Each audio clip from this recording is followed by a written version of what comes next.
Hey, Will, how's it going? Hey, Aaron Douglas, it's your birthday tomorrow? Moo Swan, Muscle Hamster. So look, I got some barbecue chicken, macaroni salad, and barbecue beans.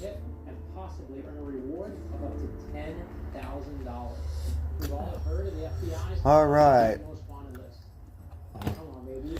Got to remember this stuff.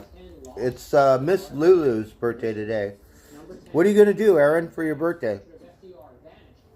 Number 9, the original targeting maps for the atomic bomb missions over Hiroshima and Nagasaki. Oh, barbecue chicken. We're making a mess. And just some regular wheat bread. Yeah, it's a barbecue place down the street. And so they cut the chicken off the bone, so it's pretty cool. Hey, Spirit in the Sky. Muscle Hamster. I got a soda pop.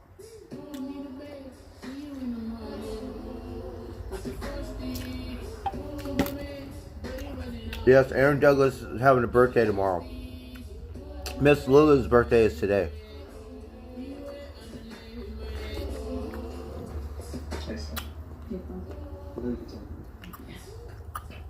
Look, macaroni salad.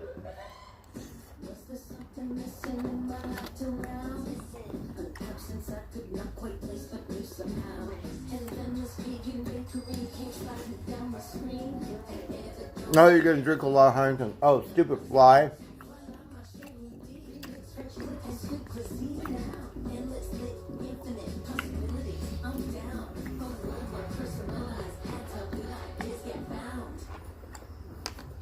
The fly landed on the lid, so I gotta throw the lid away. New Friskies glazed and infused. It's glazed and amazing. Feed their fantasy. Friskies. Look, there's over 100 more varieties at Friskies.com. Oh, child, let's just say, one final take, and we'll know our kids are safe. We just got latches on. Yeah, I got beans, barbecue beans. So they're not getting in here. They're here. They gave me a lot of chicken. Right? I'm already full. And the fridge is all mine. Ours. Ours. Locks and latches from the leader in childproofing safety. Safety first. Work was good today. Do you really But love your cat? Then show it with delectables. it was a little stressful because I was on the forklift all day. And it was so busy that it's like I had to really pay attention because I had to maneuver like in such tight places. Every Tuesday and Sunday. Oh my gosh, go to places. Videos are a way to go. I picked up this fireplace. You will guide solving mysteries. No doors to touch. There was a truck in front. He backed up.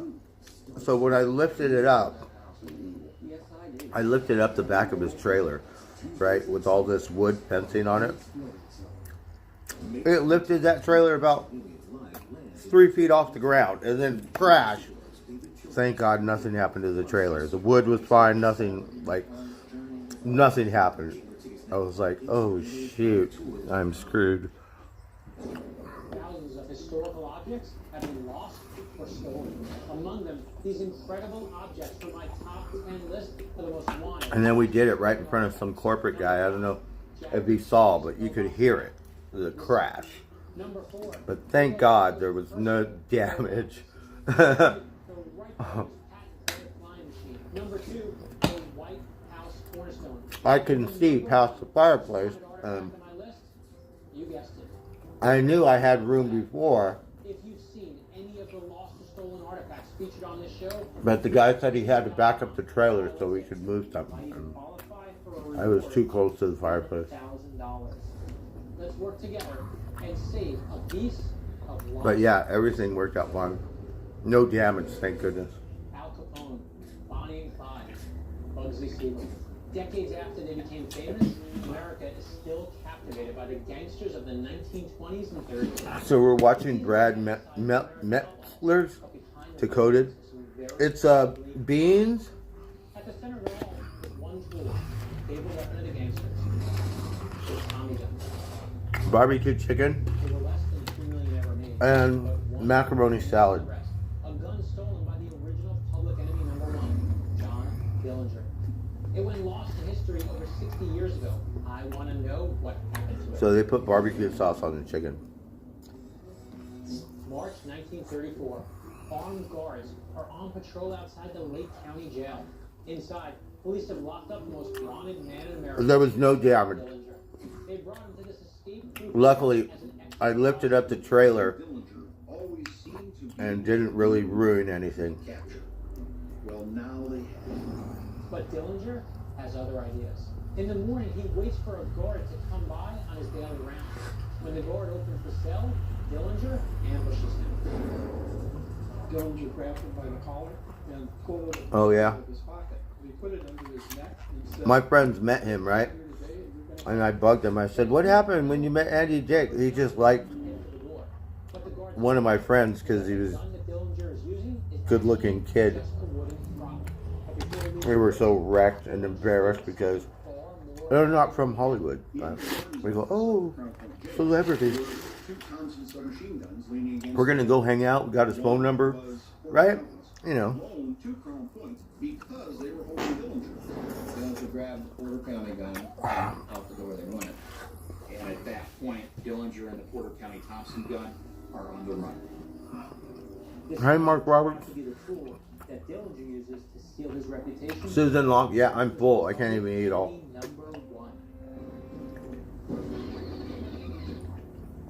Yeah, I'm stuffed. Dillinger was the son of a I'm gonna get another piece of bread though. At age 17, he has his first brush with the law. He goes to prison for 10 years for stealing from local goods. By the time Dillinger gets out of the Michigan State Penitentiary in 17 years old, says 10 years in prison. He went to jail. A teenager. Came out of his place. John Dillinger is doing significant damage to banks throughout the Midwest.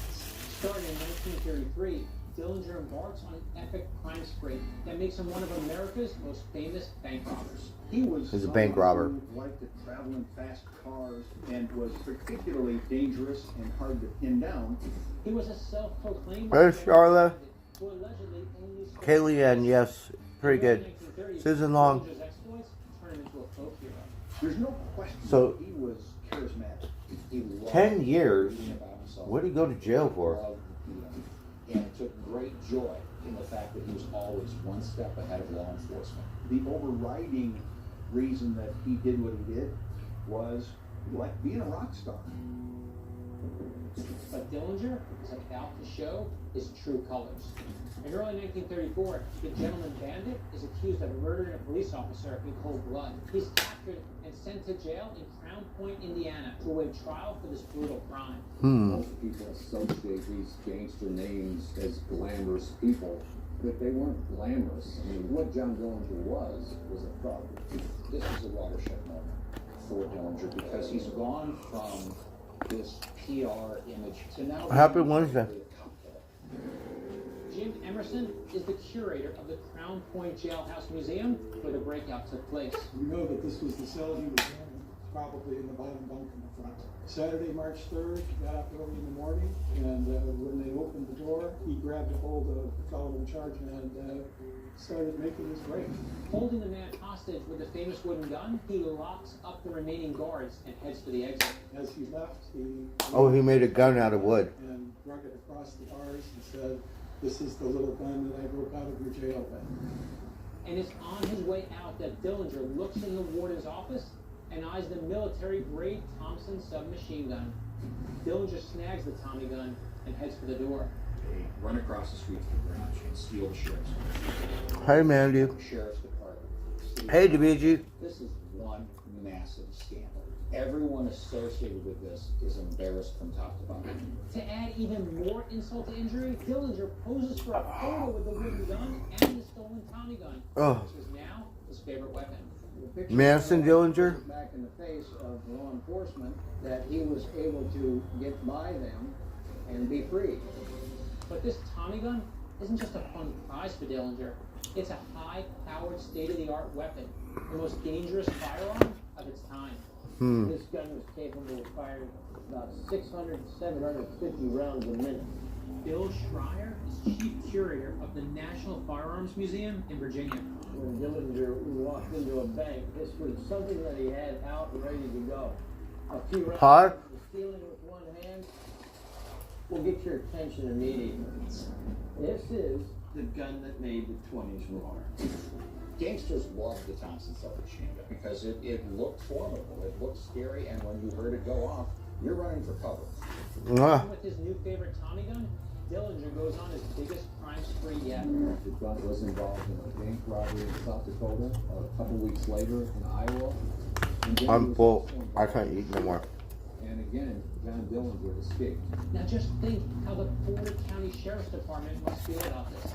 Not only did he steal their gun, Ah. firemen and other cops all over the Midwest. He's back on top. All right, that's- robbing banks, having fun, we're running from the cops. Pretty good, not bad. Got some bread. I wonder if the bread ate the bread. Let's see. Dillinger's got the FBI on his tail. Dillinger and his favorite Tommy gun may have finally met their match. But that's just the beginning of the story and the journey of a missing artifact that belongs to you, to me, to all of us. Millions of people choose Natron melatonin to help them get a good night's sleep instead of lying awake worried about tomorrow. Like her shift starts at 6 a.m. and Anthony, he has a massive presentation. I'm stressed just thinking about it. 2 more satisfied customers of Natron melatonin. Mama is to cherish and protect the reefs, the fish, the birds, the winds, and the land.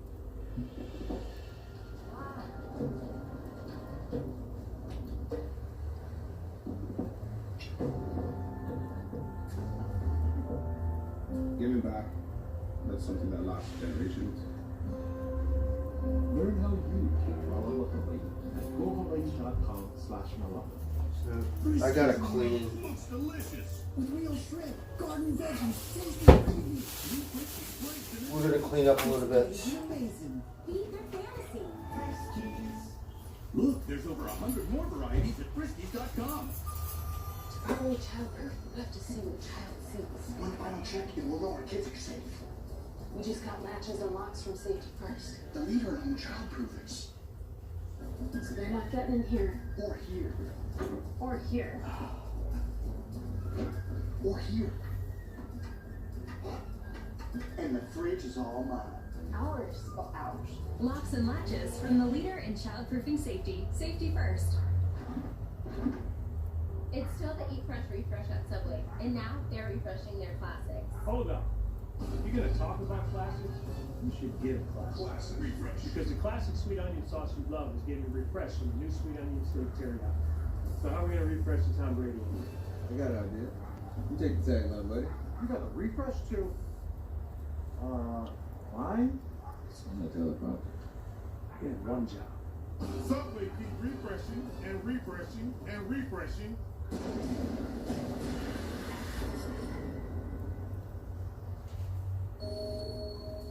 In 1934, John Dillinger is robbing banks and terrorizing cops all over the Midwest with his new favorite weapon, a Tommy gun he stole from the Porter County Sheriff's Office back in Indiana during an audacious jailbreak. Dillinger and his gang have been eluding the local cops, but the FBI is also on his trail. J. Edgar Hoover wanted him the worst way. It was a top priority. From that point on, I don't think there was ever an intention to capture him alive. On July 22nd, 1934, after 4 months on the run, the FBI finally All gets right. their chance. They get a tip from a woman called Anna Sage. She's a Chicago madam. All right, let's smoke some pot. I don't know why.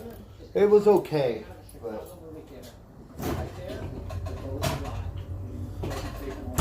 all right. Let's see. He was killed on the spot.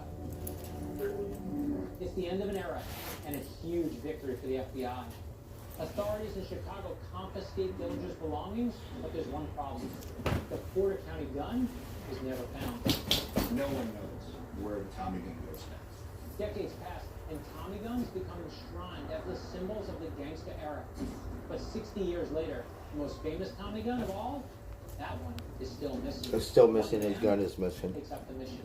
In the year 2000, author Gordon Herestad is working on a book on the history of Thompson guns. John Dillinger, the name kept coming up in Thompson history. he decides to pour through What? Dillinger's FBI Some case, beans. all 25,000 pages of it, and learns that the serial number of Porter County's gun was number 7387. Then, buried at the bottom of the file, he makes a stunning discovery. He found The it. mention of a Tommy gun with the same serial number turning up just days after Dillinger was killed. It turns out that the night Dillinger was killed, the woman who betrayed him dumped all of Dillinger's possessions into Lake Michigan. 2 days later, some kids find a Tommy gun while swimming. Local police turn it over to the FBI, but no one ever makes the connection that it's John Dillinger's gun. The real question is, once the feds get the gun, what will happen to it next? Gordon Herrickstad wants to find out. I wanted to try to find those guns if it was at all possible. If the FBI did have it, there's only one place it would be. Somewhere in the Firearms Reference Collection, a trove of over 7,000 guns that date back all the way to 1933. I had a little maglite with me and a magnifying glass, and I then could get real close and shine the light on the serial number. On the back wall, he saw 2 Thompsons.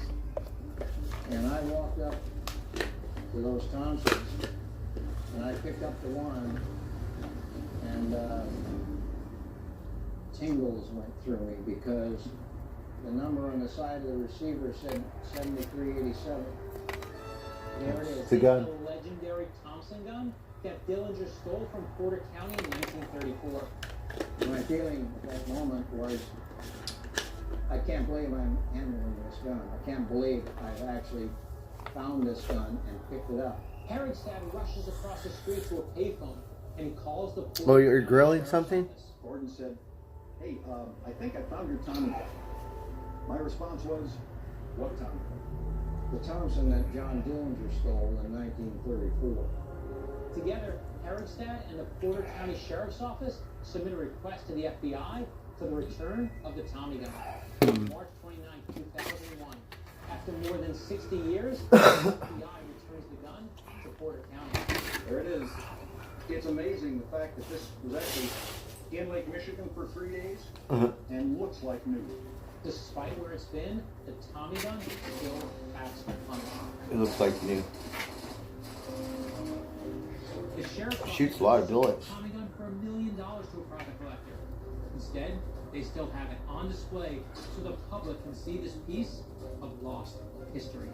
It took a while, but 67 years later, we have our Thompson back. Here's what I love. That after all those years, one man armed with a hunch was able to find this gun. Good night, Kayleigh. Back to the good guys in Yes. County. But let's be clear. Have a wonderful dinner. There's more lost artifacts out there waiting to be found, and we need your help. He's looking for lost You might artifacts. even qualify for a reward of up to $10,000. So they found You can help recover what the belongs Tommy to gun all that of us. John Dillinger, he broke out of jail and stole it. Lost history. Tonight, we are on the hunt for multi-million-dollar moon rocks. Moon rocks. Stolen.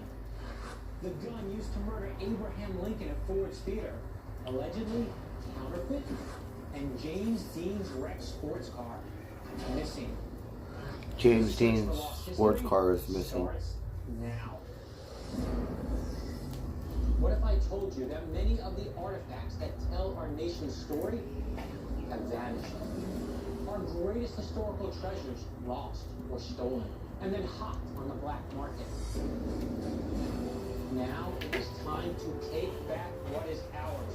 I'm Brad Meltzer. I've spent my life telling stories from history, and I'm asking for your help finding these objects. You could even earn a reward. Together, we can save our lost history. So he's looking for artifacts that are lost. History is a collection, a reminder of our darkest days and greatest achievements. Now, one event that's always inspired me is the Apollo 11 moon landing, when astronauts Apollo first 11. walked on the lunar surface. Neil Armstrong, one of my personal heroes. Not because of that famous first step, but because of the thousands of steps it took to get there. But what if I told you that some of the most incredible artifacts from the Apollo space program, the actual rocks that our astronauts picked up from the moon and transported back to Earth, are now missing? The moon rocks are missing. Watch. The moon is fake. Hey, Bbq. It's a rainy Saturday night on the outskirts of Houston, Texas. Inside the concrete walls of NASA's famed Johnson Space Center, all is quiet. The doors are locked. The offices are empty, except for two shadows moving silently down a corridor headed toward one of NASA's most impenetrable security areas. They used the fake ID to get into the building. Then they had to get past all the security cameras. Then they had to get past what's called a cipher lock, which is a combination lock that uses computers, basically. The figure in front disarms the lock and enters the vault. In front of him, secured inside a 600-pound safe, is their prize, dozens of lunar rocks, collected from the moon by our American astronauts. Moon rocks. But it's not his yet. He ran into a problem. There's a huge safe, a 600-pound safe. He had planned to break in using the combination. When he actually got to the safe, those combinations didn't work. So instead of giving up his plan, he actually went back and got a dolly and stole the entire safe. Moments later, the thieves drive off. No alarms sound, no one's alerted. But locked in the safe, inside their getaway car, is an unworldly treasure. One of the rarest, most valuable sets of artifacts on Earth. It was an incredible collection. There's no way to put a money value on it. But if you could, it would have to be close to, $500 million, somewhere in there. It's the most valuable rock collection in history. A collection that belongs to all of us. A moon To rock. understand why these rocks are a national treasure, let's rewind to one of Bird the on the most wire. famous days in history. I can't see. Sand dance. A lot of people say that. On July 20th, 1969, the world watches in awe as U.S. astronaut Neil Armstrong sets foot where no human has walked before, the surface of the moon. At a pretty fundamental level, landing on the moon was one of the most significant events in all of human history. It was remarkable. Who else has been to the moon? The moon landing was the culmination of a decade of intensive engineering and training, backed by a president who refused to- China and Russia been to the moon? Choose to go to the moon in this decade and do the other thing, not because they are easy, but because they are hard. America's pride rested on our astronauts traveling 250,000 miles into uncharted space and beating the Soviet Union to the surface of the moon. They did that by risking their lives. Everything was an unknown that they went through. But the one thing that they did know is that their mission was to get part of the moon and bring it back to Earth. Once on the surface, Armstrong scoops up a small sample of lunar dust and rock. This task of collecting lunar rock was such a high priority that Neil Armstrong started gathering them within minutes of his first step on the moon, before Buzz Aldrin had even come down from the lunar lander. For each mission to the moon, one of their primary tasks was to collect pieces of the moon, bring them back, and study it. Lunar rocks are literally like nothing on Earth. They've never been exposed to oxygen. Now, for the first time in human history, scientists will be able to study the properties of rocks formed in space. We've learned that they offer a rare insight into not just the formation of the moon, but the formation of the Earth itself. These rocks are the only physical artifacts retrieved on these historic missions. Forget a keychain or an I went to the moon t-shirt. These were the real souvenirs. When the Apollo program ends in 1972, it will be the last time anyone would ever touch the moon. We don't know when we'll be going back. 72. Small stash of moon rocks are all that we have of mankind's greatest adventure. These rocks will remain the pride of the country, a symbol of one of humankind's most incredible feats. How are you going to sell them, right? Would they? In 1998, when I first started looking for moon rocks, I had no idea that so many were missing. Joseph Gutheinz is a former NASA investigator who's now known by the best name ever, the Moon Rock Hunter. He spent years trying to recover lost or stolen moon rocks. The more I looked, the more angry I became because I saw this black market and the sale of property that no individual has a right to own. Moon rocks are public property. It's against the law for any person to buy or sell them. And yet they're being traded right in front of us. It's really incredible what you can find online. You can find fake moon rocks, real moon rocks, and moon rocks that are illegal to own and are illegally possessed. Astronauts risk their lives to get these rocks. The fact they're now being sold on the black market is outrageous. But that's the question. How could these incredible artifacts have been lost and stolen? The United States chose to share its moon rocks with foreign nations and with researchers within the United States to advance the science, but samples were entrusted for many years, even decades. Over that time, NASA wasn't diligent about reaching back out and asking, hey, can we get that back? What happened?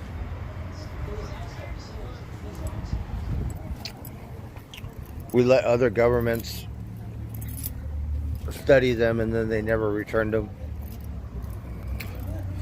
Oh look, that's melting butter. Rosie left a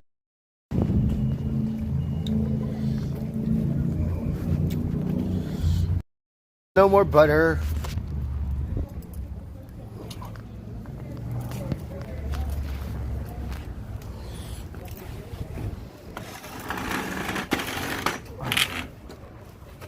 Alright, let's smoke some pot.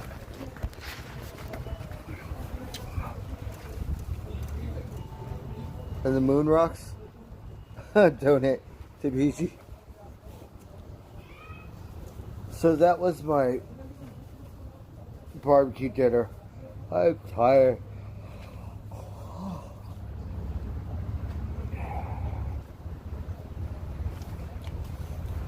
I have to go to the bank and get some money.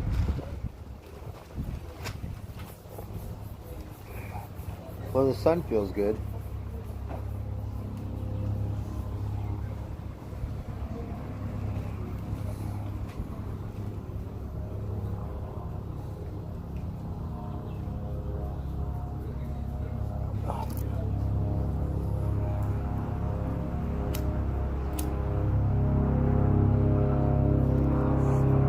Let's ask Alexa.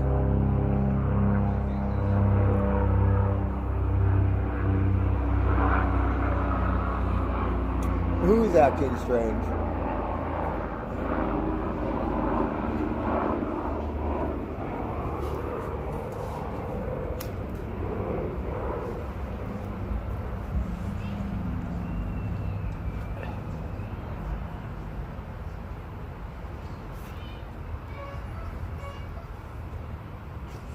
They said nobody could have a moon rock. Nobody could buy them. Nobody could sell them.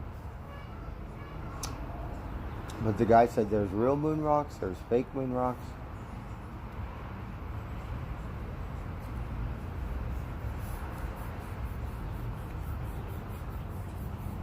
We're going to ask Alexa. Maybe she could help.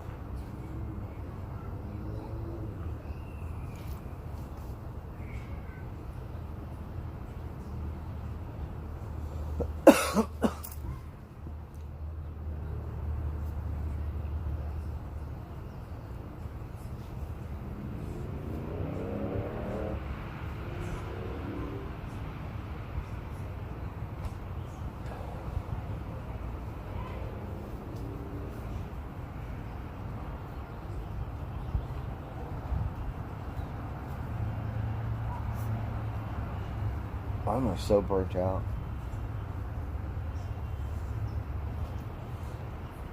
So I've been tired for a week, like I slept a lot. Yesterday, woke up and I could not sleep for about 2 hours. Just laid there and I was like, well, that's different.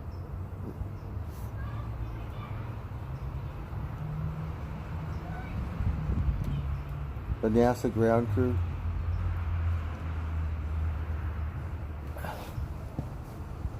Life without you. I don't pay for Amazon, so Alexa, she'll just go, oh, well, there's a station based upon Stevie Ray Vaughan, and then they might play one of his songs. sometimes they'll get it right on the first song. Other times it'll take 10, 15 songs and you won't hear the artist.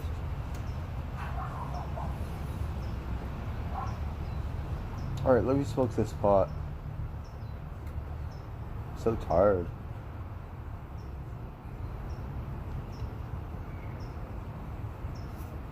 So, I don't know if Dr. Cushman's been streaming.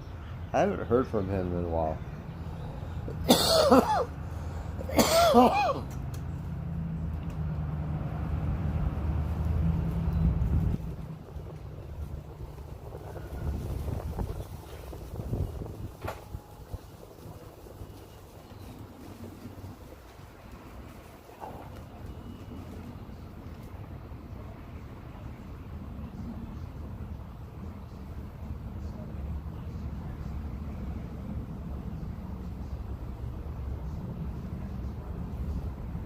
So we got a little bit of California sunshine.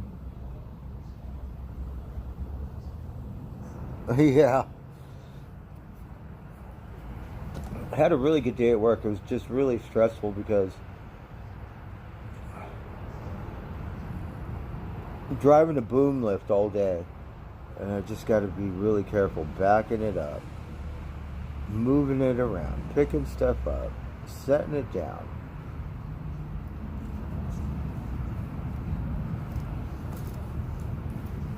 The more you drive it, eventually you're going to hit something. I picked up a trailer today. Thank God nothing happened to it. Because it came crashing down. Like, the way it sounded like something was fucked up. But thank God it was just a trailer that I lifted up. And it didn't fuck up.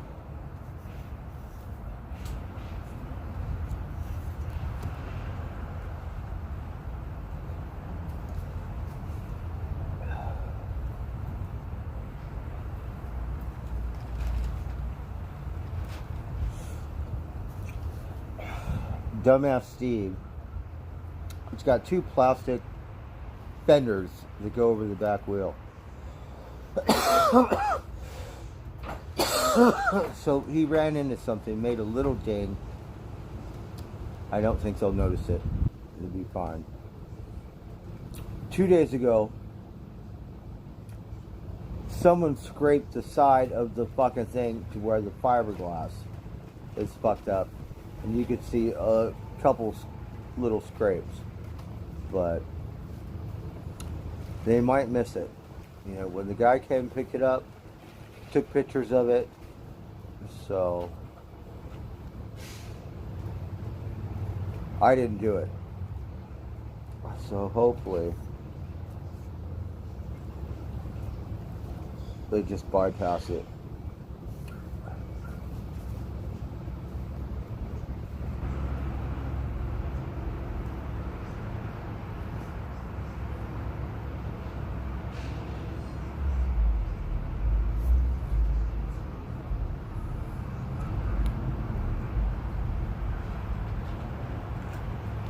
And the landscapers have a nice bobcat, but it's got like, it doesn't have tires, it's got like a, you know, like a belt, like a tank. So it's got that kind of wheel. It goes like this. Like a bobcat, but it's a Caterpillar. So that thing is fun.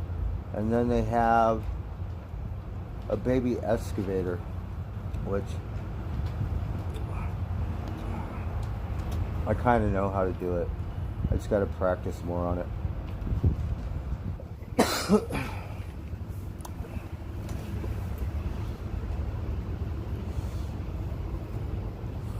No, luckily I didn't. I picked up this trailer because I had to pick up this fireplace, you know.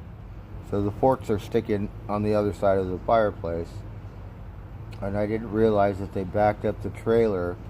So when I lifted it up, I lifted up the trailer. And the trailer came crashing off the forks, or off the forklift. All the wood, everything was fine. There's really no damage. You know, you couldn't see any visible damage. So I picked it up just right and kind of, when I backed the forklift up, that's when it hit the ground. Whatever.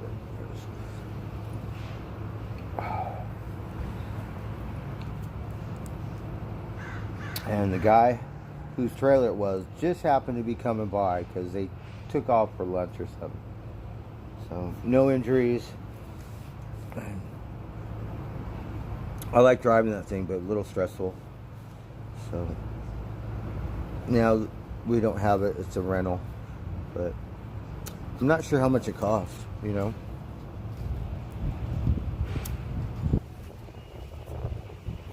But I'm sure it's not cheap.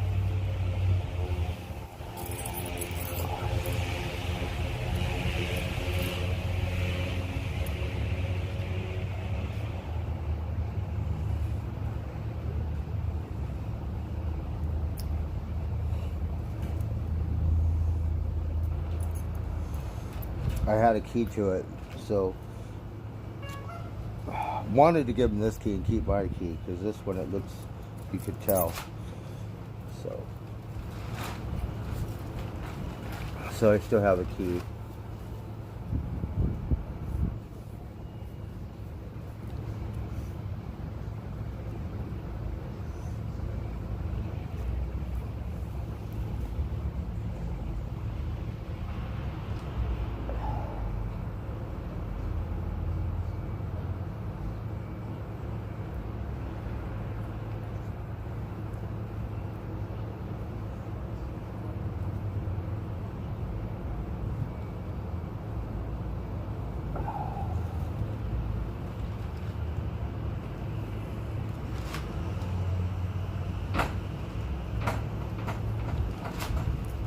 Alright, well, I guess I'm a little stoned. Stretch it up.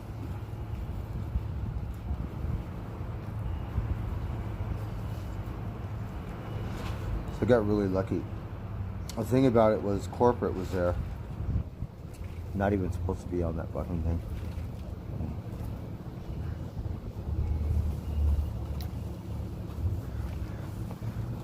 Because sometimes they have meetings, so one day corporate, they're all like, my boss says they don't want to see you on the machine, so don't get on the machine when they're here. But I'm always on it if it's there, right? So, the one guy, he likes me. They all kind of like me, but there's one guy, he looks like a biker, right? He's got long hair, kind of like a biker. Doesn't really say hi or anything, just comes and just looks around, does his whatever inspection, and then takes off.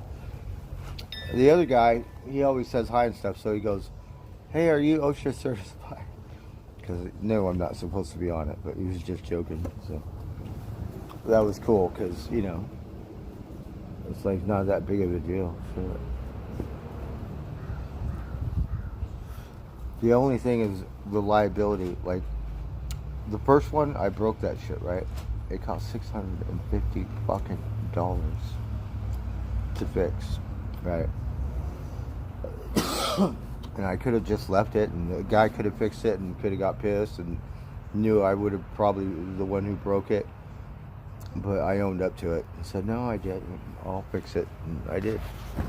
The only thing is, the guy who fixed it had trouble with the fittings, so it broke twice after that, but it wasn't anyone's fault. He didn't get the fittings on there right. So came and repaired it again. That had nothing to do with me.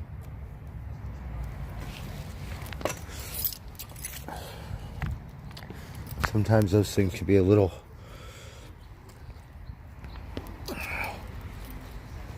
bit of a problem. All right, that was a good joint. Now I have a couple beers. Gracie, happy birthday. So, Gracie, Aaron Douglas' birthday's tomorrow, so you guys can pretty much celebrate your birthdays together. If true, this would mean that an incredible piece of history was stolen and has been gone for decades. Right, let's drink this beer. The assassination pistol of Lincoln was missing. That would be a big loss to history. It would be a crime of epic proportions, and I want to find out what happened. Everyone knows eating well and exercise are a big part of losing weight. WW's new program teaches you how to do it. I still eat the foods I want to eat, and I have lost. How is your day? You're just changing your mindset. I don't know why I have that taste of the chicken. There's no restrictions. More knowing means more doing. Do it with I don't really eat a whole lot of chicken. I don't really like chicken too much. Get your first 3 months free today. I could have got some tri-tip, and I was cheap because it was $2 more. So I was like, oh, I'll just get the chicken. We should have just went and got the tri-tip. Yes, everybody, it's Gracie's birthday today, our Miss Lulu, and it's Aaron Douglas's birthday tomorrow. So everyone, wish these guys a happy birthday. We do more than replace batteries, fix phones, and tablets. We help our neighbors power their lives. How powerful is that? I think my taste buds are still fucked up. But I still have a runny nose, I still have a cough, but I don't feel like shit. And I think those antibiotics finally wore off a little bit because they would make me so tired, like drained. That period drama, Dan? You just made me miss your best line, so now I'm gonna have to start it again. Even insisted he didn't need directions, Dan. Okay, I'm not lost. I'm exploring. That said, do you know where I am? Earn 5% cash back in your top eligible spend category, up to $500 spent each billing cycle with the City Custom Cash Card. Milk with your cereal with Fairlife. It's more like cereal with your ultra-filtered milk with a cream. What is it? Plus 50% more protein. Fairlife. Less sugar. Turn nutrition into nutrition. Fairlife. Ultra-filtered milk. Ultra filtered milk. Unexplained Zone. The world's greatest treasure hunts are on every So Gracie, you were in the spa. It's the destination for the adventurous. She had a spa life today. Oh, I can't see. Join the treasure hunts Fridays on Unexplained Zone. Hey Max. All over the country, Lives and heart. historic artifacts just waiting to be found. So take notice and take action. Have you seen this? The original White House cornerstone missing. Oh, the White House cornerstone is missing. James Bond drove in the movie Goldfinger. Gone. Goldfinger. And even Car's George gone. Washington's false teeth. And you have to know George Washington's false teeth are every missing. one of them. But folks, we're just getting started. Remember, if you've seen any of the lost objects featured on our show, visit history.com, file a tip, and you could qualify for a reward up to $10,000. If you could find one of these missing things, you could get a $10,000 reward. The greatest presidents was cruelly murdered by a single bullet shot from a Derringer pistol. And tragically, that very gun might have been stolen from Ford's Theater and replaced with a replica. The gun symbolizes our country's growing pains, even 150 years after it took its fatal shot.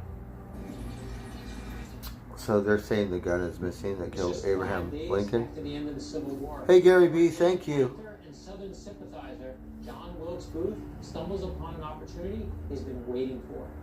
Booth comes to Ford's Theater about 10 o'clock in the morning of April 14th and happens to hear that the president has reserved the state box for that evening. Booth is a sworn Confederate and white supremacist.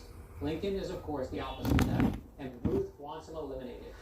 So once he hears of Lincoln's plans to attend the theater, he creeps upstairs to the president's box. Booth was very Mark familiar with the Roberts. layout of Ford's Hey Theater. Pepsi. He had performed there numerous times in the past. Wolfgang. No one notices as he secures the Gary door B. with a narrow piece of pine, the neck of a music stand. He wants to make sure that he's not going to be interrupted. Then he throws a small peephole into the door of the president's box, and then hurriedly leaves the theater to wait until the evening performance. The fact that Booth gets away with this major security breach absolutely boggles the mind. And the truth is, Lincoln hated security. He wanted to shake hands with his fellow Americans and live humbly. He was not going to barricade himself away from the public. As he himself said, I'm a servant of the people and I must see them. It's with this spirit in mind that Lincoln arrives at Ford's Theater with only one guard accompanying him, and he takes his seat. But Booth is lying in wait. And around 10 p.m., he enters the theater and heads directly for the president's box. He then crouched in the little antechamber there, looking through the people. He then waits a few moments for the cue that everyone knows the funniest line of the play is coming up. And when that happens, the house will erupt in laughter. And that's the moment that Booth quietly opens the door. He draws a small pistol, no bigger than his palm, from his pocket, pulls back the hammer, placed it right behind the president's left ear, and pulled the trigger.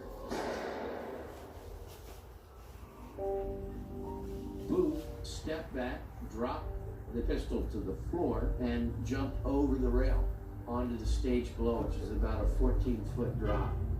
Booth escapes into the night, having just shot the President of the United States, and he abandons the murder weapon, his Derringer pistol. Within a matter of moments, the pistol has become the most infamous firearm in American history, the first gun to assassinate an American president. Even those who were his political opponents were very much stunned by his unexpected and very tragic death. In a way, Lincoln is one of the last casualties of the war. That weapon not only murdered the president, it changed really the whole trajectory of the United States again. Heartbreaking, right? Abraham Lincoln had just spent 8 years devoted to one cause, keeping the Union together. He saved our country for the rest of us, but in a single act of hatred, his life is extinguished. But what still astounds me is that the weapon responsible was so small, it could fit in the palm of your hand. The Booth Derringer is a peanut size and one of the smallest sizes made by Henry Derringer. Bill Schreier, the senior curator of the NRA I don't think they know where the gun is. Derringer pistol, identical to Booth's. Booth could have certainly placed it in one of his vest pockets. Booth was able to pull it out, to draw it, to cock it, and then to place his finger in the trigger. But its small size is exactly what makes it so deadly. It could almost go undetected if you were walking through a crowd. This tiny pistol changed the course of history. But is it possible that the size of the pistol also allowed for a burglar to steal it undetected over 100 years later? What we do know is that the pistol changed hands many times after Booth dropped it in Ford's Theater. The gun remained government property for decades after the assassination, literally unknown, probably in nothing more than a box, along with other artifacts and evidence.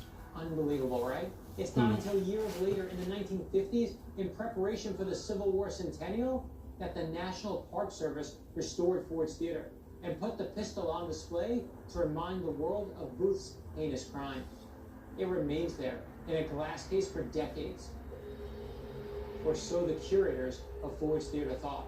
All that changes in 1997, when they hear an unsettling claim made by a burglar who's incarcerated, that their treasured artifact could be a fake, placed there by the thieves who stole the real one. Because of the fact that this individual was saying it was the gun, there was an obligation to do an investigation. So they take the pistol to the best authenticators in the country, the FBI. The question is, how could burglars have stolen and replaced the most famous gun in the world without anyone knowing? Obviously it was premeditated. It wasn't a shoplifting type of incident. So someone stole the gun that killed Abraham Lincoln. But whoever stole it made a replica. And when they took the real one, they put the replica, and everyone was thinking, well, it's the real gun. But so I don't think they know when it was stolen. They don't know who stole it. We got it. Get powered in store, curbside, and at batteriesplus.com. What else are you gonna do, Gracie?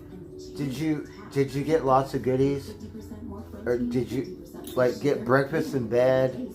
Are you gonna go eat something really good? Everyone knows eating well and exercise are a big part of losing weight. WW's new program actually teaches you how to do it. So I have a degree in nutrition. My taste buds are messed up. Healthy eating was important. WW helped me. That's why I don't think the food tastes good and the beer doesn't taste good. Healthier habits for a lifetime. It's sustainable and it's doable. What's your favorite 0-point food? Mine is popcorn. Mine's broccoli. Okay, we can't be friends anymore. Download the WW app today for a 14-day free trial. When we fight fires, we become film.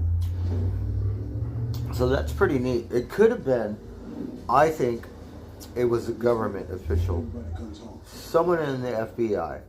So when it was in the evidence locker, or, you know what I mean, and the evidence for 50 years, someone had the perfect opportunity to make a fake one, replace it.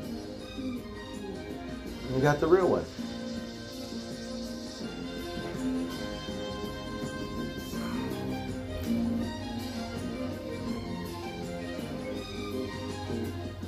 Something is out there. Unexplained stuff goes into the beyond. They know much more than they let us believe. And I'm thinking, like, ETs are here. I don't know, maybe another president has it, one of our presidents. Unlike anything I've seen before or after. Breaking theories. I think her conservation program all along. Into the beyond. Every Monday, Thursday, and Saturday on Unexplained Zone. Unexplained. So let's see. There are guns, and then there are guns that change history. In 1997, the FBI forensics team is tasked with authenticating one of the most famous guns in the world, the Derringer pistol that John Wilkes Booth used to kill Abraham Lincoln. Investigators learned that the original may have been stolen from a museum display and replaced with a counterfeit by members of an East Coast burglary ring in the 1960s. The mere thought that someone could have stolen something as important as the They don't even know. that was used to assassinate Abraham Lincoln infuriated me. And he's not the only one. It's outrageous that thieves think they can take our property. History belongs to all of us and turn a profit on it. The general art crime market basically is a $6 billion worldwide market. A burglary ring such as the one that this individual is talking about is not uncommon. What I want to know is, if this burglar's claim was true, how do you pull off a switch on one of the most famous guns in America? Because of the lack of security in the 1960s, it's plausible that someone could steal that particular item. The small miniature size of the Derringer would have made it easier to abscond with it at the time. But here's the real question. Why go to the lengths to counterfeit the pistol and replace it with a replica? Because replacing the pistol with a fake could allow the criminal to try and sell the real deal on the black market. It's a scenario too awful to imagine, which is why the feds get to work answering the million-dollar question. Is the Booth Derringer at Ford's Theater real? If it was a fake, there'd be one or two telltale signs. Typically in a firearm examination, you would take test fires. Dr. John Fox is the FBI's historian and resident expert on the Booth pistol. In the case of the Booth pistol, because of the age of it, because of its nature as a historic artifact, it could not be test fired. And so rather, they made a mold of the interior of the barrel. Okay, baby, now we're talking. The original Booth pistol was made with a unique rifling. The grooves in the barrel of the Birds, gun it was just chicken, barbecue beans, and the pistol from 1997 showed the same distinct rifling pattern. It's a good sign, but not a conclusive answer. The rifling pattern gives us information that is useful in most gun examinations. In this case, though, it doesn't give us enough information. When dealing with such a valuable artifact, there's no room for doubt. So next, the forensics team dug up photos of the authentic pistol taken in the 1930s. Then we compare those pictures to the gun as it is today, and those visual images, if they match exactly, should be conclusive. The FBI set the photographs of the pistol from 1997 over the photographs from the 1930s to see if they could match the attributes. And they noticed one key detail. The photograph from the 1930s showed a crack on the pistol. The stock of the Booth pistol does have a crack in it. Looks like a repair job had been made at one point. If the pistol from 1997 had the exact crack, there might be hope in authenticating it as the true Booth pistol. Is the crack in the actual handle the same shape? Does that match up? Is it the same length?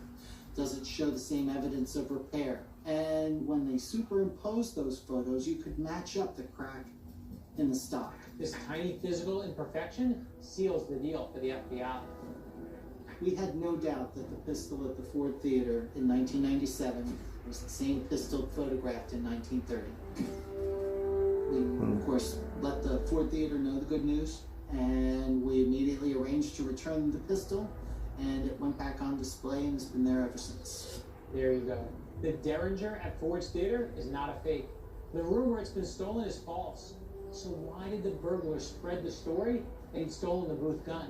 No one knows for sure, but a good guess is he was trying to sell a fake pistol on the black market, telling people it was the real one that he stole from Ford's Theater. So guess what? If you bought a Derringer pistol from someone claiming it was the gun that killed President Lincoln, sorry baby, you got rooked. The real Booth Derringer is exactly where it should be, at Ford's Theater, on display for the public to see. It's not a counterfeit or a copy, and it was the same gun that was recovered off the floor of the president's box that night in April of 1865. Life out in space? Well, I would think there has to be. Counterfeiting valuable artifacts and selling them on the black market. America. Oh, you got girly stuff. Stop. So here's your chance to do us Beauty right. lotions. See or hear of a fake historic let the authorities know. Oh, you got a free pedicure. Lunch, dinner, clothes, perfumes, new hair color, candles, and lots of kind, loving people surrounding me, making me feel special. Oh, that's so wonderful, Gracie. That sounds awesome. I'm so happy for you. That's good. You guys made my birthday. Everyone knows eating well and exercise are a big part of losing weight. WW's new program teaches you how to do it. I feel it. Oh, that's wonderful. I have lost 69 pounds, James. You're just changing your mindset and shifting your eating habits. For me, WW is all about flexibility. There's no restrictions. More knowing means more doing. Do it with WW. So they said that the gun was cracked. So they, you know, put the picture of the photograph over the real gun to see if the cracks match, which there is a crack in this gun, and it lines up so they can say it's the real one because it still has the same crack as the gun that was photographed in 1930 something. Need a phone fixed?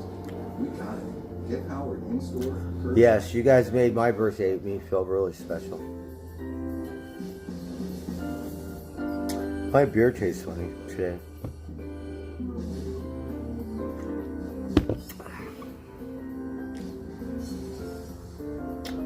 So, I smoked one cigarette yesterday. I didn't smoke any cigarettes today. I was going to ask someone, because I knew I could, if I would have asked, I'd get a cigarette. Because the ones I've been smoking, they're like a menthol cigarette.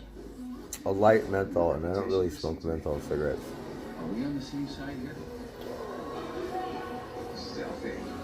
And then, you know when you don't smoke for a while? Then when you do smoke a cigarette, it's going to taste like shit. Unexplained Zone brings paranormal files to life every Tuesday and Sunday. Charlotte, your birthday's coming up. Going places others are afraid. You guys are all born in May. If you go there, you will die. Solving mysteries no one dares to touch. Those spirits haunt the place to this day. The quest for the truth starts here. Ghost hunters. Paranormal files, Tuesdays and Sundays on Unexplained Zone. So many of I don't know if I should go to bed. artifacts have been lost or stolen.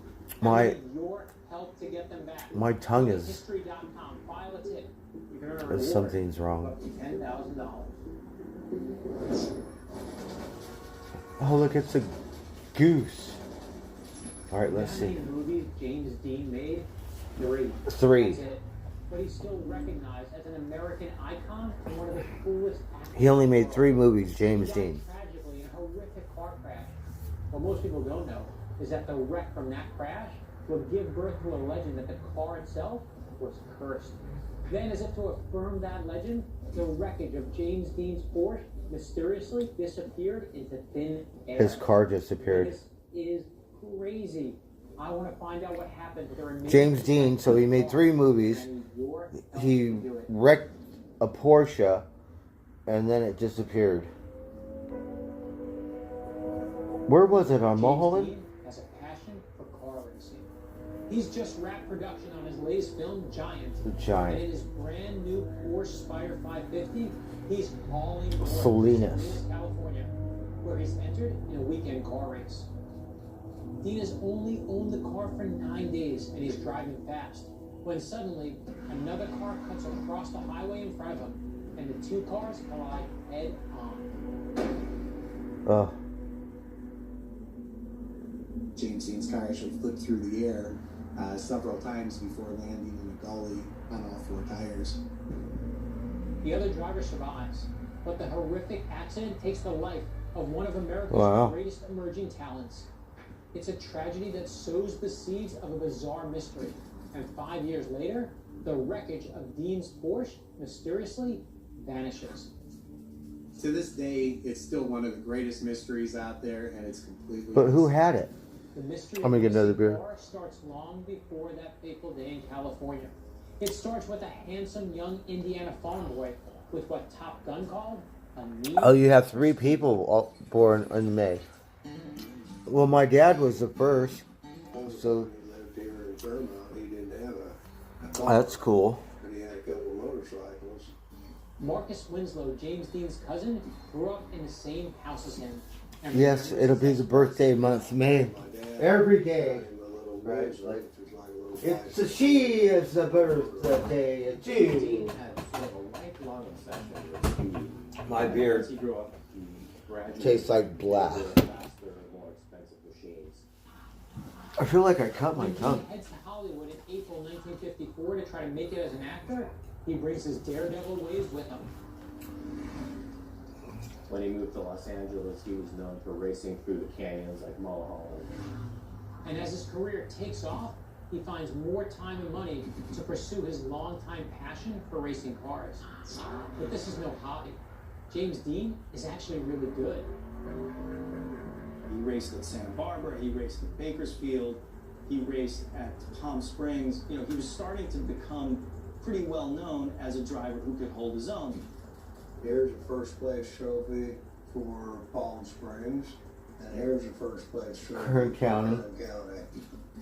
Dean has the trophies, but something's missing.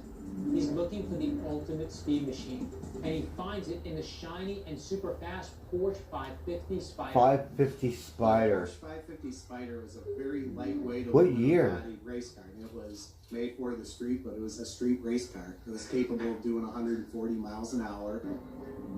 And he nicknamed the car Little Bastard, so on the back of the car it said Little Bastard. The Porsche 550 Spyder is a rare car. Only It about is. 90 were made. Oh, wow. The Porsche 550 Spyder, owned by James Dean, with the words "Little Bastard" on it, that's one of a kind, and puts it on the short list for coolest badass car of all time.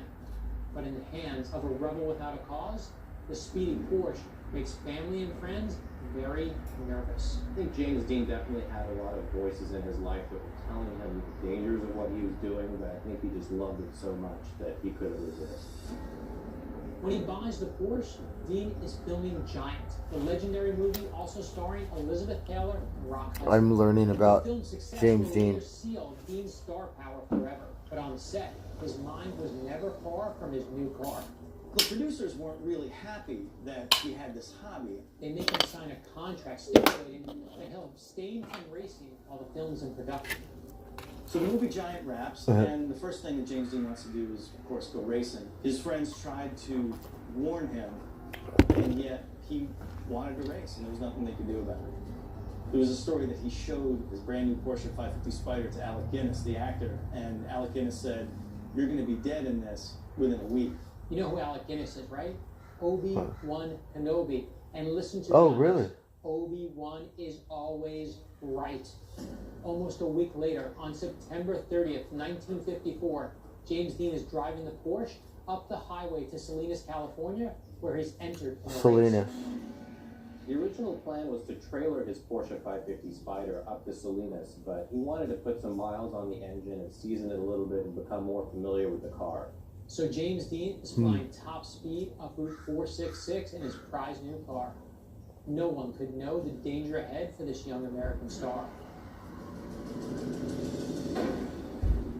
And the fate of James Dean's Porsche baffles us to this day.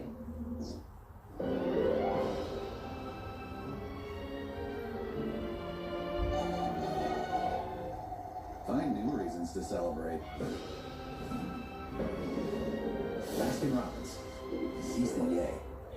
Everyone knows eating Baskin exercise is a Robbins. big part of losing weight. WW's new program actually teaches you how to do it. For me, WW is all about flexibility. That allows me to... You guys were all born in the springtime. WW helped me break down my goals into smaller goals. I've been this weight now for 2 years. It's something I can do today.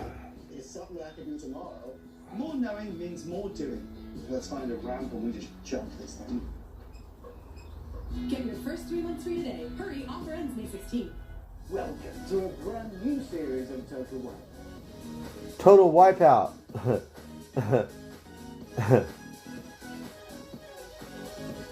That looks like fun, huh? Because you get to eat shit.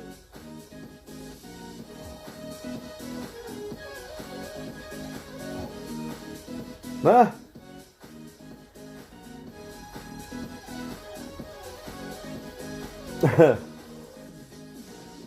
Oh, Total Wipeout. Oh, that's a fun show. Well, hello, you. Wow. Okay. This is going to be such a fun day. Mama Crow. My name is Mel. You want to know what the best thing about childhood is? At some point it stops. Look, that's Burbank. That school. They filmed this in Burbank. Mama Crow. Mama Crow. As long as we stick together, we're perfectly safe. My crows are outside on the wire. It's your world. Mama Crow. Future. I can't protect you from what might happen next. Make contact when Ancient Aliens Live lands. Ancient aliens. Do you guys believe in aliens? William Henry, plus a surprise guest. All of you are on this journey with all of us together. Get your tickets now at ancientaliensLiveTour.com. Mama Crow. There are good cars and great cars, but James Dean's Porsche 550 Spider, nicknamed the Little Bastard, is a legend. In September 1954, James Dean is driving the Porsche en route to a racetrack in Salinas, California. At the junction of Route 466 and Route 41 in Chalmette, California, a 23-year-old college student named Donald Turnipseed was making a left onto Route 41 and cut across the highway, and James Dean was just going too fast and crashed right into him. James Hello, Dean, Mama Crow. After the crash, he was actually still. Look, my crow is right here. Mama Crow. Alive, but he was unconscious. Hello, Mama Crow. Some of the people with him wanted the ambulance crew to keep administering oxygen, but really at that point there was nothing they could do. Just 5 weeks before his death, James Dean made this public service announcement. Do you have any special advice for the young people who drive? Take it easy, drive. Life might say it might be mine. James Dean's loss was an American legend. His legend would live on in his great films. But there's another legend too, about the mysterious fate of the iconic Porsche that he drove that day. Where did it go? After Dean's death, the crushed remains of the Porsche are purchased by renowned Hollywood car customizer George Barris. Surprisingly, Barris. Barris doesn't restore or salvage it. Barris loans out the mangled Porsche to the Los Angeles chapter of the National Safety Council. The gruesome display is promoted as James Dean's last sports car. George Barris actually did take what was left of it for to promote road safety. showing the damage caused if you're not driving safe. Between 1957 and 1959, the Little Bastard exhibit began to appear at various custom car shows, movie theaters, and highway safety displays throughout California and across the country. But in 1960, at the end of the tour, the unthinkable happens. The Porsche suddenly disappears. 1960.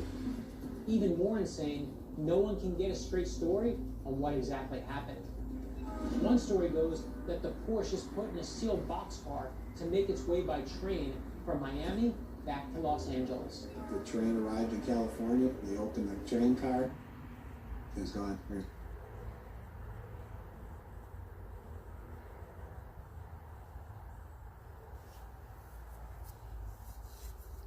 I'm not sure what happened. Oh, but alright, I'm gonna give Mama Crow some chicken really quick. Hold on, Mama Crow. Mama Crow. Mama Crow, look what I got for you, Mama Crow.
Where's this crow go?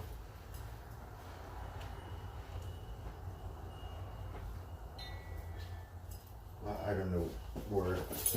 He was watching me. Alright. The TV died, or it stopped. Oh. So the car just disappeared. Alright, let's smoke some more pot. I'm sorry, I'm kind of bored. Like, I'm burnt out. But after a year of answering, Oh, Geronimo's skull is next. and the mystery still remains. So was it a strange curse that made the car disappear in 1960? Personally, No. I think the answer comes down to something far more realistic. Cold, hard cash. After James Dean died, anything he touched was valuable. Someone could have stolen that car to turn a profit. I wonder where he's buried. From the rest of us. Really, it's a shame that the car doesn't exist today. I mean, people should really be outraged. It's Yeah. an accident, the car disappeared. It was taken, and it was taken from all of us. This car is such a big part of history. It's out there somewhere. It's probably not in somebody's garage. It's probably sitting in their living room. Maybe even hung on the wall like a piece of art. If you're hanging this on your wall, you have a really bad decorator. But the point is, this car is still missing. Whatever happens, I want to find this Porsche, and that's why I need your I don't know if I'm gonna go to bed. If you have any information, new or old, from I only have one more beer. internet searches, I'm kind of tired. I don't know if I want to go get more beer or just go to bed. movie history, let us know. File a tip on our website, because history is our shared experience. It doesn't belong to rich secret collectors or low-life opportunists. It belongs to all of us. Alright, we'll smoke another joint. I think I'm gonna go to bed early. Continues. For the skull of the famed Apache My- warrior, Geronimo, stolen. Teddy Roosevelt's revolver, you won't believe this story, Geronimo's skull. and an armored artifact shared by a president and Teddy almost Roosevelt's 40 states revolver. missing. Plus new. Capone's armored car is missing. All these are missing. So get ready. The search for lost history starts now. I want to know what happened. Skull and Bones That many of the has artifacts that Geronimo's skull. have vanished. I think Osama bin Laden's skull's probably right next to it. Stolen and then hopped on the black market. Now it is time to take back what is ours. I'm Brad Meltzer. Alright, let's smoke a joint. Stories from history. I'm And I'm asking for I'm your burnt help out, so finding these not a whole lot objects. going on. Even for a reward. Together, we can save our lost history. Roll one more joint. I think I'm gonna go to bed.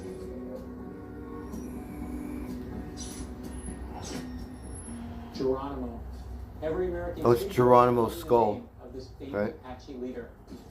He was one of the greatest warriors in history, but as famous as he was in life, in death, Geronimo's story has taken a terrible turn.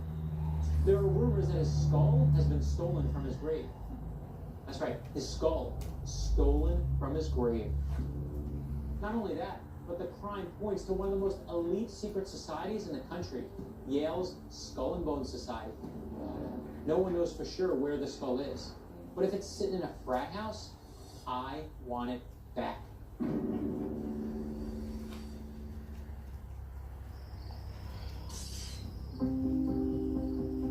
It's after midnight at the U.S. Army Military Training School at Fort Sill, Oklahoma. 6 shadowy figures make their way toward a cemetery on the base to commit an appalling act. They learned that Geronimo was buried within Fort Sill, and they decided, we're going to get him. Their evil intent? To steal Geronimo's remains. For them, this was the ultimate trophy. Geronimo the Terrible, the greatest warrior ever in the American pantheon, and they got his skull. But who are these grave robbers, and where is this sacred relic today? The story begins a century and a half ago from what is now the border between Arizona and New Mexico. They have a picture of President Bush. A 17-year-old Apache medicine man named Goyakla marries and has 3 children. Like most his age, Goyakla also finds himself caught up in bloody skirmishes with both the Mexicans and Americans, who are steadily swallowing up all the Apache's territory. But then, in 1858, the now 29-year-old medicine man returns to his village from a trading expedition to discover the unimaginable. He suffered a great tragedy. His mother, his wife, and children were all murdered by Mexican soldiers. And that set him on a tirade, and that really began his career as a prominent warrior, a person who killed the enemy unmercifully. Vengeance seemed to be his guidance at that point.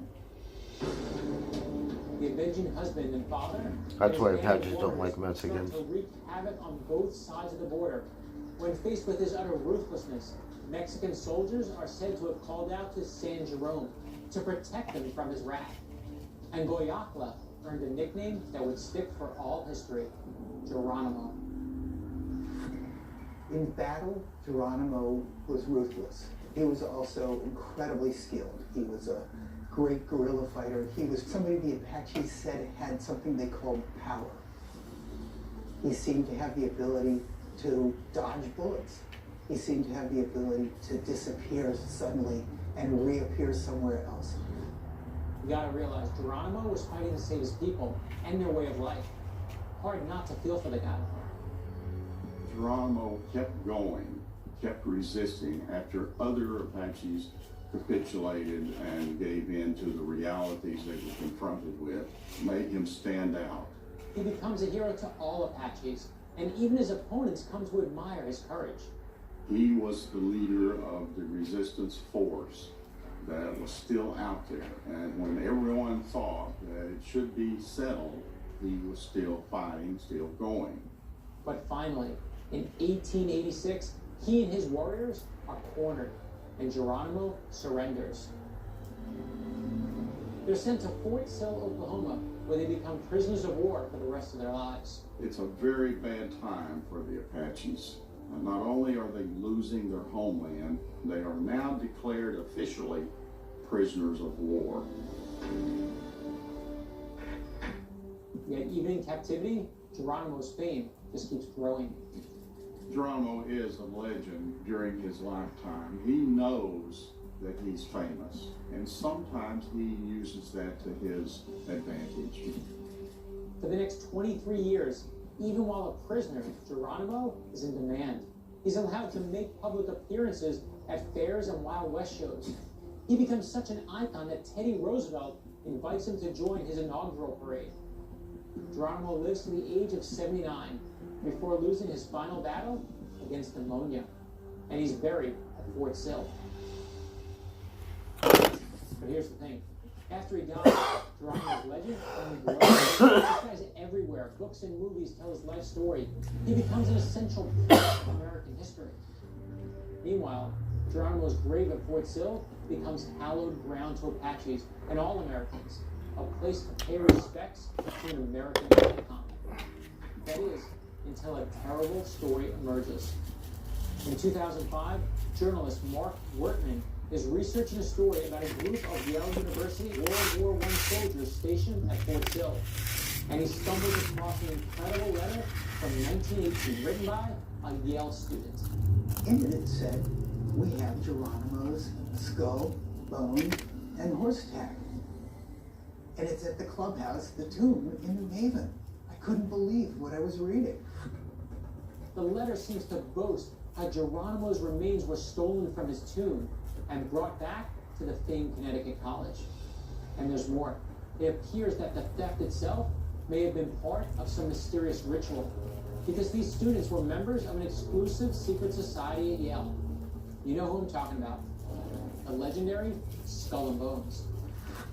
Skull and Bones is the most elite and proportionally successful secret society in the world. The primary function is essentially to get as many members into positions of power as possible. Originally formed in 1832, this elite group has always been shrouded in mystery. There's a ritual where secret society members at Yale literally tap new members on the shoulder to initiate them into the society. They have to drink fake blood out of a skull, they have to swear their allegiance to the goddess Eulogia, and perform an oath of secrecy. Their home base is a private city called Tomb near Yale University in New Haven, Connecticut. There are lots of skulls and skeletons decorating the tomb, and they have to come from somewhere. Alexandra Robbins has spent years studying Skull and Bones, and she believes the skull was stolen by the members to be the most prized artifact in their collection. They brought these treasures back to their room, cleaned the skull with carbolic acid to clean out the flesh and hair they said was still inside, and eventually sent it back to the tomb. So a bunch of Skull and Bones members supposedly stole Geronimo's skull to use it in their secret clubhouse rituals. Who were these young men? Here's where the crazy gets even crazier. The ringleader of the group was supposedly this man, Prescott Bush. Recognize that last name? That's future Senator Prescott Bush, father of President George H.W. Bush and the grandfather of President George W. Bush. Grandfather of... stationed at Fort Sill during World War I. Prescott Bush allegedly went into the grave, dug it out, and came up with Geronimo's skull, femurs, a horse bit, a saddle horn. Now, in case you're thinking this was just some dumb college prank, remember this. To the Apaches, Geronimo was a revered leader, someone who martyred himself for his people. Imagine if someone defiled George Washington's grave and stole his skull. It would piss off a lot of people. We're talking about the desecration of an American legend, and a president's father is implicated in a crime? Well, that's who has it. What really happened, and where is Geronimo's skull now? You know it. They I am still have dying it. to find out. It's sitting next to Osama bin Laden's It's all about back to basics. Tour starts tonight. skull, right, and bones. Spot my kombucha. If it's not kept cold, it can explode. Oh God, fine. Give it to me. Oh, you're right. It did explode. I should have retired and gone out on top. I think that was just a hill. Now you're climbing the mountain. Oh no. She's doing Ellen.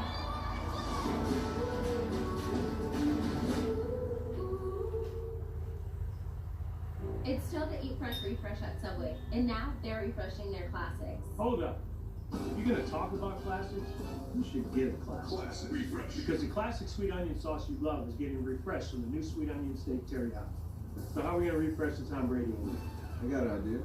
You take the tag line, buddy. You got a refresh too. Line? It's on the teleprompter. He had one job. Subway keep refreshing and refreshing and refreshing. Tell me how much Smoke it. I just took my time losing 5 pounds and then another 5 pounds. WW helped me break down my goals. Isn't that wonderful? Sounds like you had such a wonderful day. Let's see if I can put this right here. It's gonna fall.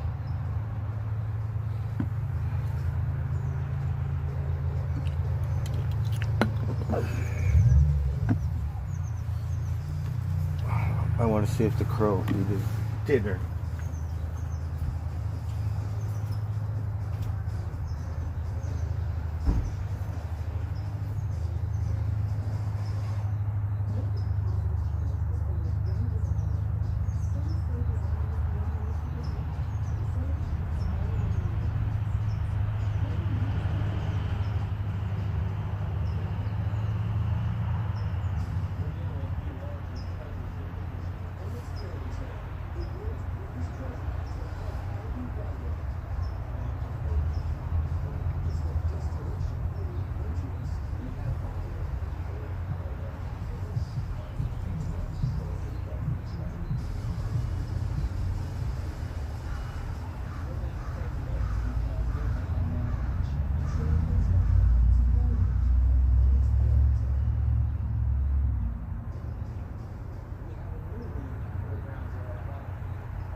Whoops.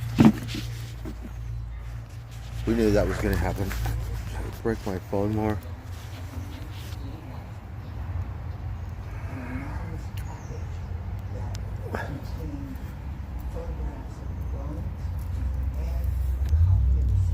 Alright, let's go back inside and watch it. It's a photo of a skull in a display case and a photocopied entry of the Skull and Bones logbook recounting the 1918 theft of Geronimo's skull. The package also includes a letter saying where the skull is now.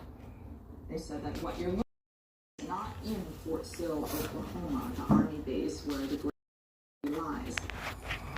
He said what you're looking for is actually in New Haven, Connecticut, on the campus of Yale University. The story letter is too compelling to ignore. In September 1986, hoping to get to the bottom of the mystery, Apache spokesperson Pancho Villa Anderson sets up a meeting with Skull and Bones member Jonathan Bush, George H.W. Bush's brother. If you're counting, that's another Bush in the story. At the meeting, Jonathan Bush appears with an attorney representing Skull and Bones. They bring along a display case matching the one in the photograph sent to Anderson. They also bring a skull. They said it was the same skull that was in the display case. They also said they had it tested and that it was not Geronimo's, but instead that of a 10-year-old boy. They tried to get Ned Anderson to sign a release saying that he would accept the skull, take it back to Arizona, and never speak of the matter again. Ned Anderson refused. He refused because he said that was not the same skull that was in the picture that was sent to him by a member of Skull and Bones. I told you this was a crazy one, right? Why did George H.W. Bush's brother offer them an anonymous 10-year-old child's skull, but then try and swear Ned Anderson to secrecy about it? After the meeting, the confused Apaches go home empty-handed, unsure what to believe. But now, given this 1918 letter Mark Workman found, it's looking like whoever sent that package was right. Geronimo's skull is with someone probably relating to Skull and Bones. I spent time in a frat house. Mark You Roberts. can barely Yep. find a keg, much less a priceless artifact. And of course, today, Skull and Bones denies they actually have the skull. They say the grave robbing story was all a hoax. Some experts agree, thinking it unlikely that the club members could have pulled off the theft of Geronimo's grave to begin with. His grave was unmarked at the time they were there. The Apache Cemetery is 4 miles out on the East Range, and in 1918 that was not easy to find, and they weren't putting up headstones at the time. Temporary markers, but nothing. It wasn't until more than a decade after the robbery, in 1931, that this stone monument was constructed on Geronimo's gravesite. Frankly, whether or not the skull they took is or was Geronimo's, the fact that they thought it was, robbed the grave, and took it away from where it was buried is revolting enough. A few years ago, President George H.W. Bush actually brought the subject up with me at a private lunch. He told me flat out, his dad never had the real skull. And right now you can believe what you want, but I looked into the eyes of the President of the United States, and you know why I believe him? Because he doesn't need the headache of having that skull. When you're president, you have enough headaches. Truth is, the only way to confirm if Geronimo's skull has been stolen is to exhume his body, but that's not going to happen. And that has not been considered an option because of the perspective of the Apache people about not disturbing a grave. And that means that stories, mythology, folklore are going to go on continuously.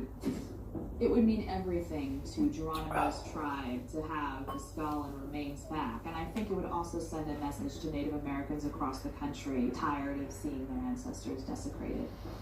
I think there's a chance it could be found if someone knows where it is and is willing to do the right thing. So people, we have to figure this out another way. Geronimo and the entire Apache Nation deserve answers. 2 letters have already been found detailing the story. There might be more out there.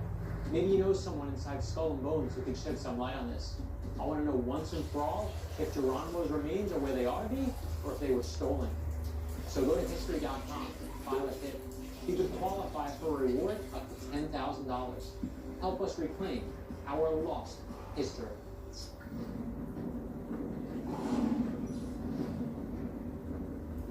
The presidential limousine is like a mobile fortress.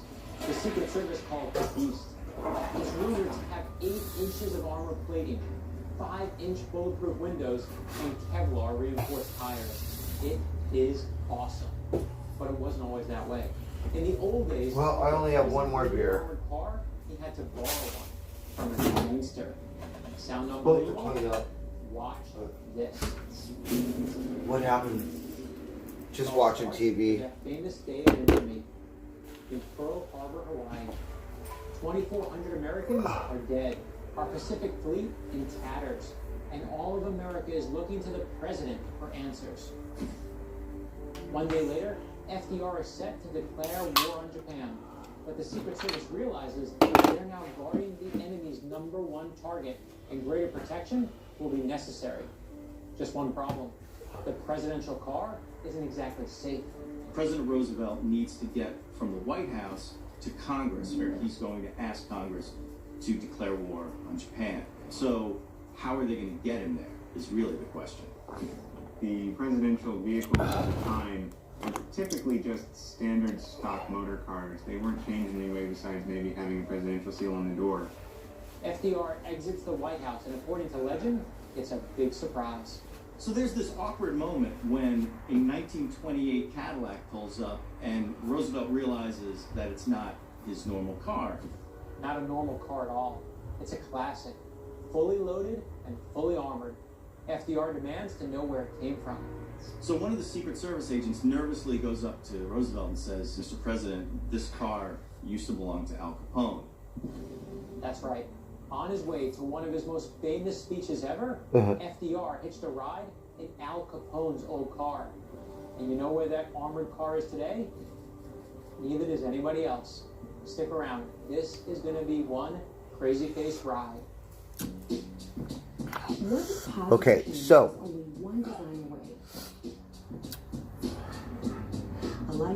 he said that Japan bombed Pearl Harbor. So the president was Franklin Delano Roosevelt. He had to get to the White House, to Congress. I guess they're different places. But he didn't have a car. So they brought this car, and he's all, where did you get this car? It was Al Capone's car. So Al Capone got it bulletproof and like really nice, badass car, right? But now they don't know where it is. Someone stole it. Someone. It was the Skull and Bones, right? They got all the cars and all the skulls and stuff.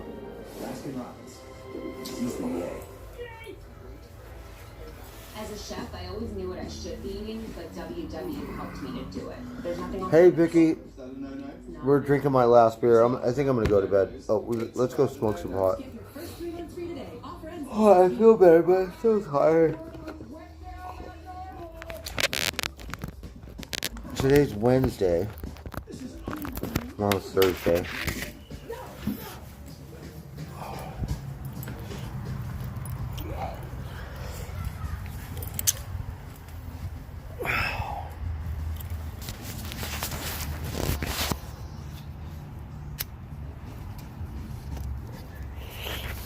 So we're watching Brad Meltzer's history or something.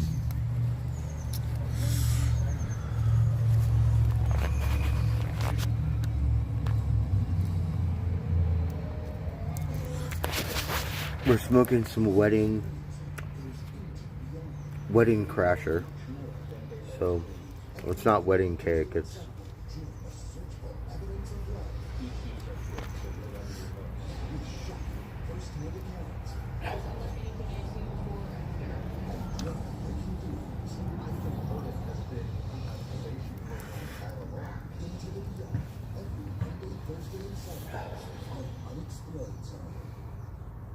The president of the United States riding around in a car seized from Al Capone, the most notorious gangster of the century. To most, the idea would seem ridiculous, if not a bit offensive. But when FDR sees the steel plate-sided caddy pull up, he doesn't miss a beat. And so Roosevelt famously says, I hope Mr. Capone doesn't mind. FDR gets in the arm. So Franklin Delano Roosevelt says, I hope Al Capone doesn't mind. Here's the kicker. That Capone car that FDR rode has been missing for over 70 years. To find out what happened to it, we gotta go back to the beginning. So the car's been missing for 70 years. Maybe the president's son took it out. Full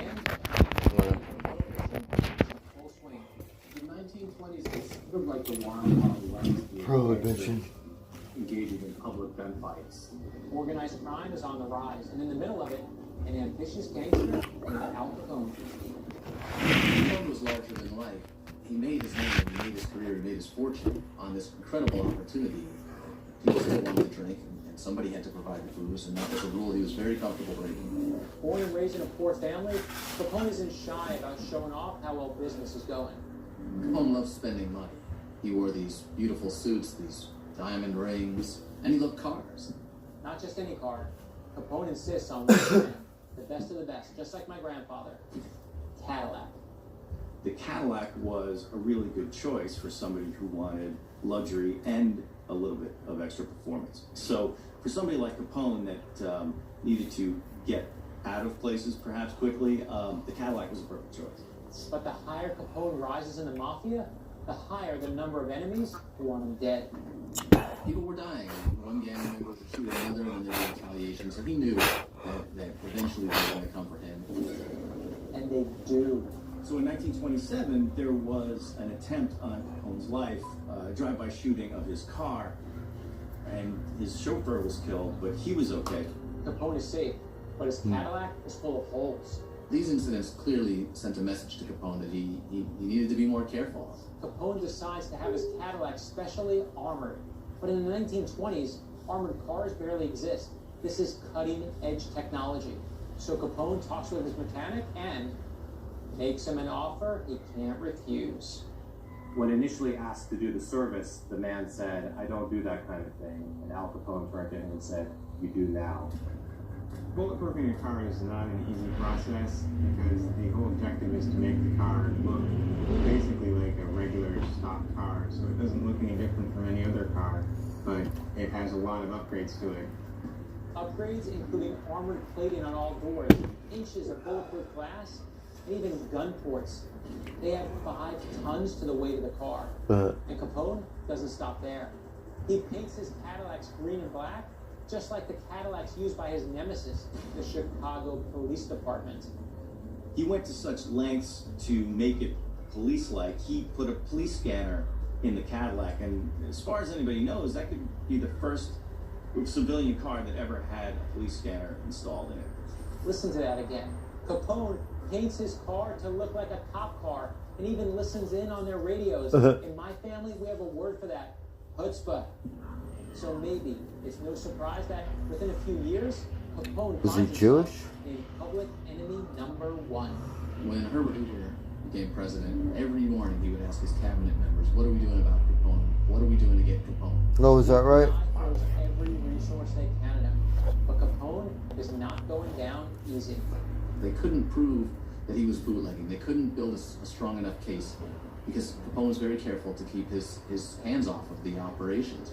So the government decided the best they could do was to try to build a case against him for income tax evasion. Enter Frank Wilson of the United States Treasury Department's enforcement branch. His plan to take down Capone is simple. Follow the money. Wilson infiltrates Capone's organization and tracks down mob accountants and bookkeepers. After surviving an assassination attempt by Capone's hitman, Wilson is able to do what no one else could: bring Al Capone to trial. After a dramatic trial, Capone was indeed handed one of the longest sentences we've ever seen in this country for income tax evasion, 10 years. So by now you're thinking, Brad, what about the car? Here's the deal. Remember, Capone is nailed for tax evasion, which means he not only has to do jail time, but he also now owes Uncle Sam a hefty amount in back taxes. The authorities seize everything they can find that's connected to Capone to pay off his $300,000 tax debt. That includes homes, businesses, and you got it, cars. And Capone's armored car is left to idle in a Treasury Department impound lot until December 1941, when FDR's Secret Service detail realizes they have an immediate and serious problem: how to keep their president safe now that America is at war. The government at the time had a stipulation that the Biscotti? government couldn't pay more than $750 for a car. I don't think That so. was not enough to build, a proper armored car for the president. These cars were 20 grand. Luckily, there's one guy on the detail who has an idea. Talk about the right guy being at the right place at the right time. You are not gonna believe this one. What if positive change was only one design away? Some say design is beyond most people's reach. We say it's already in your hands. So, what will you design today?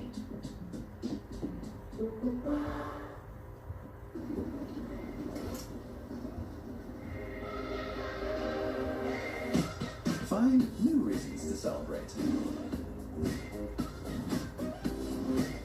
Baskin-Robbins. Seize the day. Tiger milk. 115 pounds. They have these Weight Watcher commercials on like Another 5 pounds. WW. Help me break down my goals into every small goals. Get your first 3 months like rated. other All commercial. 2016. Welcome, you. Well, hello, you. Wow. Okay. This is going to be such a fun day. When we fight fires together, we become a family.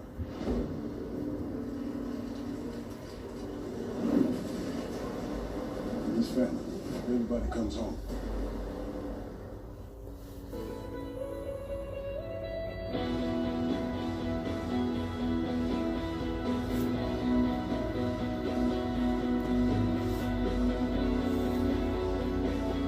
I think they're showing old classic movies. A bunch of different movies.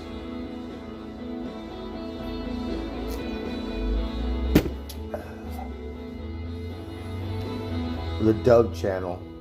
I don't know what that is.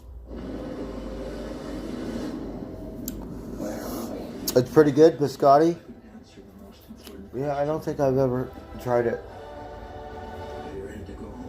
There's so many different kinds of strains now. Make contact when Ancient Aliens Live lands in your hometown. Join Giorgio Cirillo's. Alright, I think we're gonna watch this, and then I'm gonna end my stream. Cause I'm gonna go to bed. I don't feel like going out and eating or drinking or. I think I'm just gonna get some rest. They know much more than they let us believe. Every Monday, Thursday, and Saturday, join the search for evidence of life. UFO hunters. Right under your nose. With shocking first-hand accounts. It was unlike anything I'd seen before or after. And groundbreaking theories. I think Earth has been a hybridization program all along. Into the beyond. Every Monday, Thursday, and Saturday on Unexplained Zone. It's the day after Pearl Harbor, and FDR's Secret Service detail is desperately trying to get their hands on some kind of armored vehicle for their now wartime president. Guess what? At the time, the Secret Service was actually a part of the Treasury Department. You know who else is? The IRS. And in 1941, that fact leads to a remarkable coincidence. And some of the men who helped build the case against the IRS agents went on to become Secret Service agents, including Frank Wilson, who became the head of the Secret Service. Frank Wilson was the guy that took down Capone. So he had the bright idea, hey, we have this armored car that we seized from Al Capone. Why don't we use that? The President of the United States being driven around in Public Enemy No. 1's custom caddy? It may sound crazy, but according to the memoir of two Secret Service agents, it actually happened. And FDR continued to ride in it for weeks, possibly even months. That is, until the Ford Motor Company came up with a better solution. What Ford did was they built a new armored car for President Roosevelt, and then they rented it back to the Secret Service for $10 a week. So got around the red tape. Now that FDR can be safely $10 a transported week. in his brand new state-of-the-art car, the Capone Cadillac is brushed aside. So what do the Secret Service guys do with it? That's the thing. To this day, nobody is quite sure. Wartime records are sketchy at best. There's simply no telling what happened to it after FDR used it. Was it hauled off to a junkyard? Was it sold off at a government auction? It's crazy. You'd think it'd be hard to misplace a vintage armored-plated Cadillac. We're talking about a one-of-a-kind car. Here's the thing. It wasn't. Not just one, but several armored cars have turned up over the years, allegedly tied to Al Capone. Could any of them be the car also used by FDR? Sign in this car would enable Capone to get away at any time.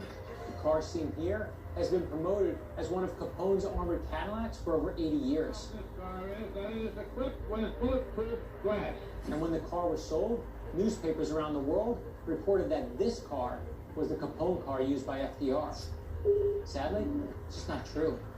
There's clear evidence that this particular car spent all of World War II in England on display in a museum. We need to find a Capone car that could have spent the winter of 1941 driving around Washington, D.C. In the 1960s, a Missouri man named Paul Eakins stumbled across just such a car in, where else? A carnival sideshow. From the outside, it looks pretty boring, except for a couple of holes in the window, circular holes that were not bullet holes, but actually cut-out holes for guns. And when you got a little bit closer to it, you noted that the windows were 2-3 inches thick, and doors were filled with plate steel. Unlike most sideshow attractions, this was the real deal. Eakins tracked down one of Al Capone's old cellmates, and the ex-con remembered driving with Capone in that exact car. Could this be the car that was seized by the government and later used by FDR? We didn't find any evidence that this particular car was seized by the government. It had gone through a couple owners until it eventually ended up in a private collection. Turns out this Capone car spent the entire war at that carnival sideshow. So that means if the FDR story is right, there's at least one more Capone car out there. Another armored caddy used by both a president and a criminal. And here's the thing. These cars aren't just historically important. They're worth an absolute fortune. The 2 known Capone cars have sold in recent years for hundreds of thousands of dollars. Obviously, if we ever did find a real Capone Roosevelt Cadillac, it would be priceless to collectors. It'd probably be worth, you know, tens of millions of dollars. I want to find this car, and not for the money. It's a 4-wheel, double-barrel piece of American history, and it's got to be somewhere. This car could be in someone's garage in Peoria. It could be in a scrapyard. And that's what makes it so fascinating. It's a tangible piece of American history, and we've got to get it back. Perhaps you've stumbled across an armored car from this era in a private collection. Or maybe you've heard whispers passed down as family lore containing a vital clue to this car's whereabouts. Either way, we need your help. And that goes for all the artifacts featured on our show. File a tip, and you can earn a reward of up to $10,000. You can help recover what belongs to all of us. You can help us find our lost history. Alright, what else? I told you that one of the I'm most tired. valuable and important weapons in the history of this country Let me was go to stolen sleep. from the museum, not just once, but twice. It's a standard issue Colt revolver. But this .38 Colt is anything but ordinary. Its owner, Teddy Roosevelt. The historical significance of this gun has no peer. That's what put him on the map politically in America and around the world. It's the most prized possession of one of our greatest presidents, and you're not going to believe what's happened to it. Introducing Gatorade Fit. Fitness starts from the inside out. Get healthy, real hydration. So there's a new Gatorade? Artificial sweeteners or added colors. Gatorade Fit. Healthy, real hydration. All G. You can transform yourself at home. Keep telling yourself you're not hungry, you're just thirsty. Baby Botox is amazing. Baby Botox. Baby Botox. Yes. Gracie, happy birthday. Aaron Douglas, same. Happy birthday. Charlotte, your birthday's coming up. Everyone, Bbq, Mark Roberts, Spirit in the Sky, Moo Swan,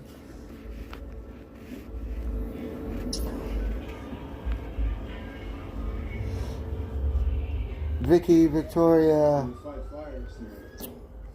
Mark Roberts, Wolfgang. Yes, Bbq, everyone. I'm just a little burnt out, so. My name is Nothing.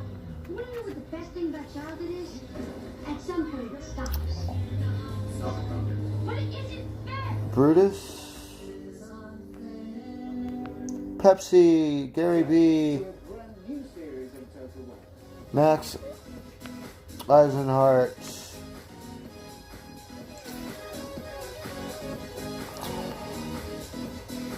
Sandays. It is time to go to sleep. So everyone, have a good night. Yeah, I'm gonna call it early night, and then